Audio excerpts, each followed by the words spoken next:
Tamarind chutney. Ingredients: tamarind, 1 cup. Water, 2 cups. Ground red chili, 1 tablespoon. Garlic powder, 3 tablespoons. Ground cumin seeds, 1 tablespoon. Ground black salt, a pinch. Salt. Recipe: first, soak the tamarind in hot water and extract the thick juice. Now, put it in a nonstick pan and cook it with ground red chilies, ground coriander and roasted cumin seeds for 5 minutes. Then take it out and let it cool. Finally, add black salt. The delicious tamarind sauce is ready. Gappay water. Water 4 cups. Tamarind paste.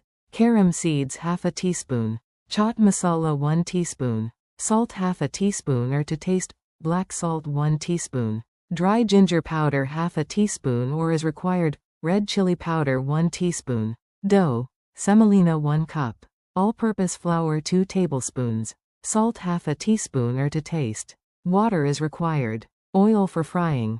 Gappay water. In pot, add water, tamarind pulp, carom seeds, chaat masala, salt, black salt, dry ginger powder and red chili powder. Mix it and bring it to boil.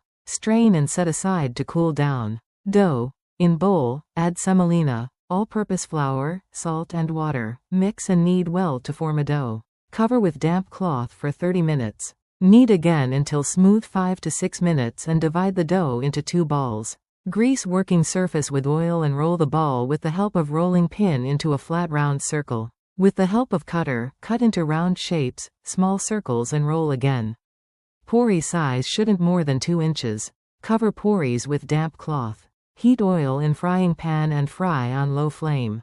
Flip and press slightly. Fry until crispy and golden. Directions: poke a small hole in the center of the gappay or puri. Add some boiled chickpeas and boiled potato. Add a little methi chutney, yogurt. Sprinkle little onion fine chopped and sev nimco. Again add little methi chutney, yogurt and sprinkle some chaat masala. Pour some spicy water in it or dip it in the spicy water.